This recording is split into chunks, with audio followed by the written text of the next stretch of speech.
பிற உயிர்களை கொல்வது தர்மமா? ரொம்ப அற்புதமான ஒரு விஷயந்தான் இது. பிற உயிர்களை கொல்வது தர்மமானா நிச்சயமா அது தர்மமாகாது. தர்மத்தில் சிறந்த தர்மம் எதுன்னு கேட்டால் பிற உயிர்களை கொல்லாமல் இருப்பது தான். பிற உயிர்கள் எப்படி உருவானது என்றால், மனிதன் உருவாவதற்கு முன்னாடியே பிற உயிர்கள் உருவாகிவிட்டன. விலங்குகள் மற்ற உயிரினங்கள் அனைத்துமே மனிதனுக்கு முன்னால் உருவானதுதான். பிற உயிர்களை கொன்று மனிதன் தன் உடலை வளர்ப்பதற்காக அவன் சாப்பிடுகிறான்.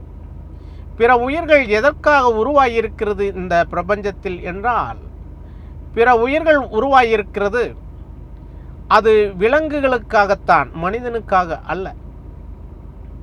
ஏனென்றால் மனிதன் புனிதமானவன் என்பதற்காகத்தான் இந்த பிரபஞ்சத்தில் மனிதனுக்கு முன்னாடியே பிற உயிர்களை இந்த பிரபஞ்சத்தில் மண்ணுலகில் இறைவன் படைத்திருக்கிறான் என்பதுதான் உண்மை. பிற உயிர்களை எதற்காக படைத்தான் என்றால், மனிதன் இந்த உயிர்களை காப்பாற்றுவான் என்பதற்காகத்தான் மனிதனை இறுதியில் படைத்து வைத்திருக்கிறான் இறைவன். மனிதன் ஒரு காவலனாக பிற உயிர்களை காக்க வேண்டும். அப்படி காத்தால்தான் மனிதன் மனிதனாக முடியும். அப்படி இல்லாத போது மனிதன் மனிதனாக முடியாது. விலங்குகளை கொன்று மனிதன் தன் பசியை தீர்க்க வேண்டும் என்று நினைத்தால் அவன் மனிதனாக இருக்க முடியாது. அவனும் ஒரு விலங்காகத்தான் இருக்க முடியும். விலங்குகளுக்கு இல்லாத ஒரு அறிவு மனிதனுக்கு இருக்குது என்றால் அது மிகையாகாது. ஆனால் அன்பும் பாசமும் விலங்குகளிடமிருந்துதான் மனிதன் கற்றுக்கொண்டான் என்பதை நினைவில் வைத்துக் கொள்ள வேண்டும். ஒரு புலி இருக்கிறது, அது குட்டிகளை பெற்றெடுக்கிறது. அது எப்படி பாதுகாக்கிறது என்றால், அது அன்பிருக்கும் போதுதான் அது பாதுகாக்கிறது.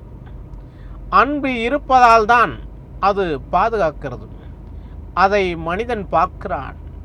அப்பொழுது தெரிகிறது விலங்குக்கு எத்தனை அன்பு அந்த குட்டிகளிடம் என்று. அதை பார்த்துதான் மனிதன் அன்பை கற்றுக்கொண்டான். அப்படி இருக்கும்போது மற்ற விலங்குகளை கொன்று உண்பது அது மனிதனுக்கு அழகானதாக இருக்காது. மனிதன் அழகானவன் என்றால் பிற உயிர்களை கொல்லாமல் இருக்க வேண்டும். இந்த பூமியில் எல்லா உயிர்களும் வாழத்தான் வந்திருக்கிறது. ஏனென்றால்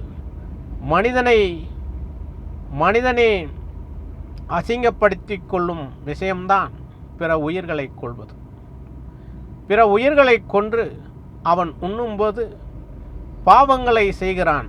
அந்த பாவத்தின் சம்பளம்தான் பின்னாளில் அவனுக்கு தண்டனையாக உடலில் பல வியாதிகளை கொடுத்து அவனை துன்புறுத்தி இறுதியில் அவன் உடலிலிருந்து உயிரை எடுத்துக்கொள்கிறான் இறைவன். ஆகையால் பாவத்தின் சம்பளம் தண்டனை என்பதை நினைவில் வைத்து கொண்டால் நீங்கள் எந்த உயிர்களை கொல்ல மாட்டீர்கள் என்பதுதான் உண்மை. எல்லா உயிர்களையும் நேசியுங்கள். எல்லா உயிர்களும் ஒன்றுதான்.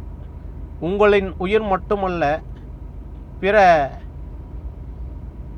உயிர்களும் உயிர்தான் என்று நினைத்தால் உங்களுடைய வாழ்க்கை அற்புதமாக இருக்கும் என்பதுதான் உண்மை. நன்றி.